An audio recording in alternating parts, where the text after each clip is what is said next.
message that you're giving. And so having that instilled in me growing up really led me down this path to teaching and coaching and motivating others, because a lot of the time people forget about that. And it's like they say the first thing that's on their mind, and they don't think about the impact that their words have. It's like, well, I didn't mean to say that. I didn't mean to hurt your feelings. I was just trying to tell you. And they don't think about the impact of what they said has on an individual. And then they become upset, right? When the other person is like, well, you hurt my feelings. Or when you said this, it made me feel like this. It's like, well, why do you feel that way? I was just saying, So it's definitely important when I'm doing my coaching sessions that I keep that at the core when I'm working with someone, but then also transferring that skill onto them, right? Because if that's a skill that we can transfer, if it's one person at a time, then we can start healing together. Because if everyone is being intentional about their words, about their actions, about the impact and the imprint that they're leaving in the world, then that discourse will remain open and remain truthful. And so that is definitely something, open communication and effective communication is another big part of the coaching, what Go Mind Thoughts does. Because in order for you to really start to fully heal from past and present wounds, you definitely have to think about the impact it has on your life, and then the impact that traumatic experience is causing you to have on others. And then it also has a lot to do with communication, with you being able to articulate what you're feeling and understand why you're feeling the way that you're feeling. And I know that was a mouthful here. I know, I definitely know it was. But it's so important to get that message out there, because so many of us are suffering and holding things in because we are afraid to have the tough conversations, and we are afraid of what people may think about the way we're feeling about something that they did to us, right? Yeah. And so until you can address those wounds and really articulate what impact it had on you and why it had that impact on you, then you'll continue to go through that path. And then that's something that I know, another aspect that I go into when I start talking about self-harming and creating valid spaces in your mind. So, and when you think about creating a valid space in your mind, that goes to that point where when you're so worried about how the other person might feel about the way that they made you feel, that you just keep that hurt on yourself. And that's creating that valid space for yourself, because you're like, at that point, you're not recognizing your worth, and you're not recognizing how much the impact is having on you, and you're not recognizing how valid your feelings are. Yeah.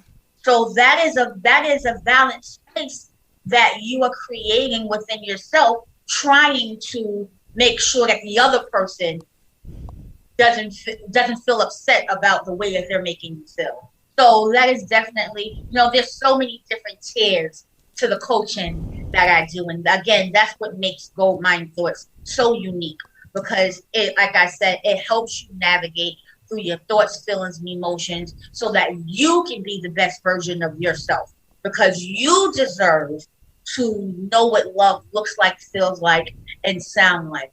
And even if it's you learning to love yourself, by you learning to love yourself, everybody else's love is extra. So now you create these boundaries where it's like, well, if you can't love me like this, then this is not a relationship you need to have. And you're walking into that knowing what love feels like, knowing what your expectations are from that relationship. And that is the most fulfilling thing, because the other person just has to either get on board. I'm either going to respect your boundaries or I'm going to walk away. And if they choose to walk away, then they didn't deserve the blessing of your presence. Yeah. Wow. Beautifully said. And let me ask you, did you have a lot of naysayers in your life? Do you have people who put you down, who didn't believe in you? Does it still happen today? Definitely. It definitely does. And so, like I said, everything I do is proven. Like, these are definitely tips I give, but things that I've experienced myself. These are things that clients experience, and I've helped them coach them through. These are things that leaders experience, and I help them through. So everything is proven. Like, all techniques and resources that I use are proven. And I will definitely say I was not always this open. I was not always this positive, because I went through my shared levels of trauma myself.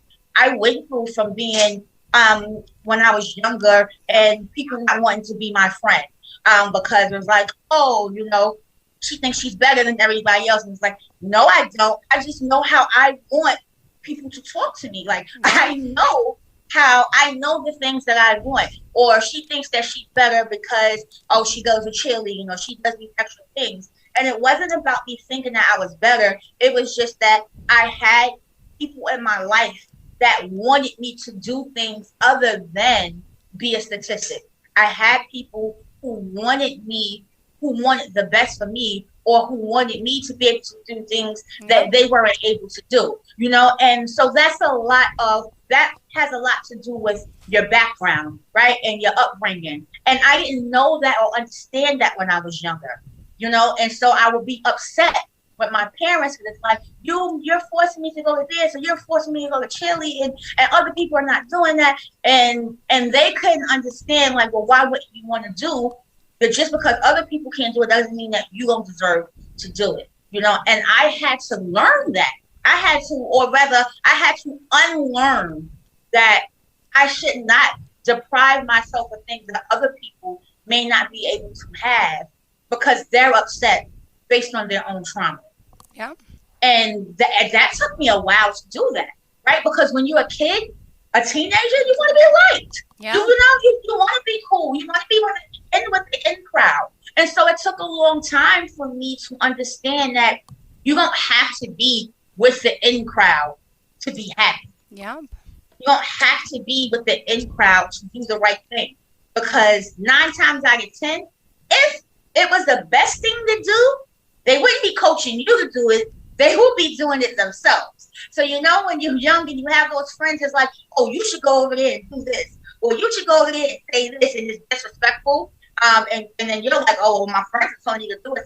So you laugh and you go on and you do it, and then you get in trouble, right? And you're like, well, why am I getting in trouble? And it's like, and so going through those experiences, my older sister taught me that if it was a great idea, they would get it themselves. And that's something that I began to instill as I got older in my students. That was something I began to instill in my own child. It's like, if your friends feel that something is so great to do, why hadn't they tried it themselves first? True. Talking goes a long way. What they can do, what they will do. Right. And as a parent, that you have to have those talks with the boys. That's like, hey, I don't know what happens over there at little Johnny's house, but over here in Jill's house, these are the rules and these are the boundaries over here. Had that conversation today. No, we went out. The kids didn't have camp today, so early this morning we went to Costco with my niece, and we were in the parking lot and we was driving, and all of a sudden some guy at a stop sign intersection, he blew his stop sign. And I didn't have a stop sign, so I could make a right. And he started beeping at me, and he gave us the finger. So I'm like, so my son, like, F you. And I'm like, Austin. I'm like, no. I'm like, don't say that. I said, no. I said, this is actually a good thing this happened. You have to handle the situation. That guy was angry. He was wrong. Sometimes mommy's wrong, and maybe I didn't.